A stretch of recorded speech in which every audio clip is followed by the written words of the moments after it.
بسم الله الرحمن الرحيم الحمد لله رب العالمين والصلاة والسلام على أشرف الأنبياء والمرسلين نبينا محمد صلى الله تعالى عليه وعلى آله وصحبه وسلم تسليما كثيرا كثيرا ما بعد. Mes chers frères et sœurs, salam alaikum wa rahmatullahi wa barakatuhu. Ce qu'il nous préférable de dire au jour d'aujourd'hui, c'est ce qu'il disait notre prophète sallallahu alayhi wa sallam. Après chaque bonne action, il avait l'habitude de dire, ou après chaque affaire arrivée à son terme, Alhamdulillahi alladhi bi ni'matihi tatimmu s-salihat. Alhamdulillahi alladhi bi ni'matihi tatimmu s-salihat. On remercie Allah Azza wa Jal de nous avoir permis de faire le nécessaire durant le mois de Ramadan, jeûner, prier, faire quelques bonnes actions. On demande à Allah Azza wa Jal par sa grâce et sa miséricorde d'accepter. Hier, il y a quelques jours, on attendait Ramadan.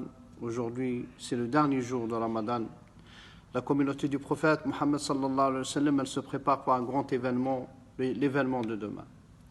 Mes chers frères et sœurs, dans les conditions qu'on vit, les conditions où elle vit, où il vit le monde entier, pas spécifiquement la communauté du prophète sallallahu alayhi wa sallam, mais les gens en général, dans le monde entier, on vit un déséquilibre très, très sérieux et quelque chose de très grave. Pour cela, il est de préférence, il est recommandé par Allah, recommandé par son prophète sallallahu alayhi wa sallam, de prendre le maximum de précautions. Le maximum de précautions.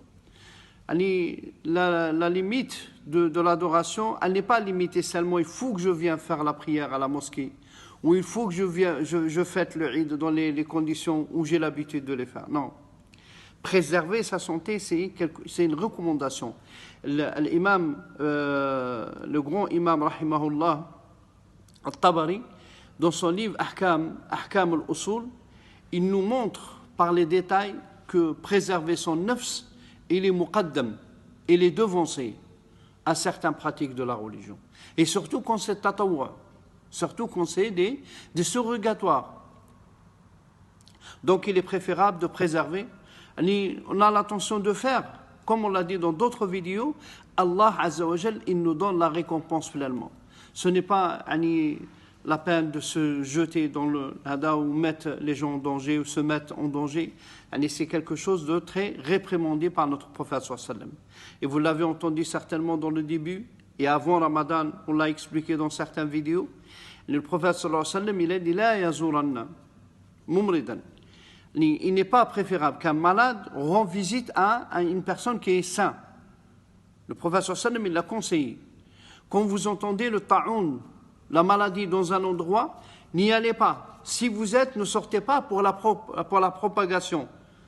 L'islam, c'est quelque chose de noble, ce qu'il nous disait notre prophète sallallahu alayhi wa sallam, les conseils de notre prophète sallallahu alayhi wa sallam, pour ne pas mettre soi-même en danger et pour ne pas mettre les autres personnes qu'on côtoie en danger. Sa famille et la grande famille, la communauté du prophète sallallahu alayhi wa sallam.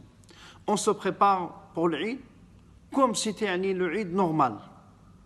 Comme le Eid normal. On se fait beau, on prend le bain qu'on avait l'habitude de prendre, on prend de notre parfum. Comme on l'a expliqué, le frère il arrive dans sa famille, soit il le fait tout seul ou il le fait avec sa famille et fait salat al-Eid chez lui. Il y a une ambiance comme celle d'habitude. Il ne faut pas, c'est pas un jour de la tristesse. Il ne faut pas que ça soit triste. At-Tirmidhi, rahimahullah, dans une introduction, il dit celui qui se rend triste dans ce jour béni, dans ce jour, le jour de l'Eid, c'est qu'il a contredit le prophète sallallahu alayhi wa sallam. Il n'y a pas de tristesse. On le vit comme on le vit normalement. Certainement, Allah il a décidé ainsi, subhanahu wa ta'ala. On ne peut pas se voir, on ne peut pas comme on avait l'habitude de le faire, de faire les félicitations, féliciter nos frères, en les tenant dans nos bras, les accolades. On ne peut pas les faire, ce n'est pas grave. Mais en aucun cas, il doit infecter. En aucun cas. Cette situation, elle doit infecter le système que il est dit par le prophète sallallahu alayhi wa sallam. Sa douche, se parfumer, la joie dans la maison, la joie dans la famille. Certes, nous sommes attristés un peu de ne pas pouvoir faire la salat al-Eid comme on avait l'habitude de le faire, de se réunir tous et de se féliciter tous, mais ce n'est pas grave.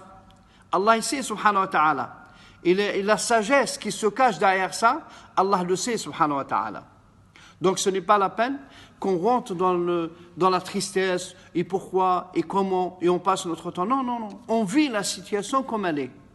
On vit la situation telle qu'elle est. Mais cela, il ne faut pas qu'il nous amène à délaisser, ne pas prendre la douche, par exemple, ne pas se laver, ne pas se parfumer, ne pas faire apparaître les signes de joie dans la famille. Non.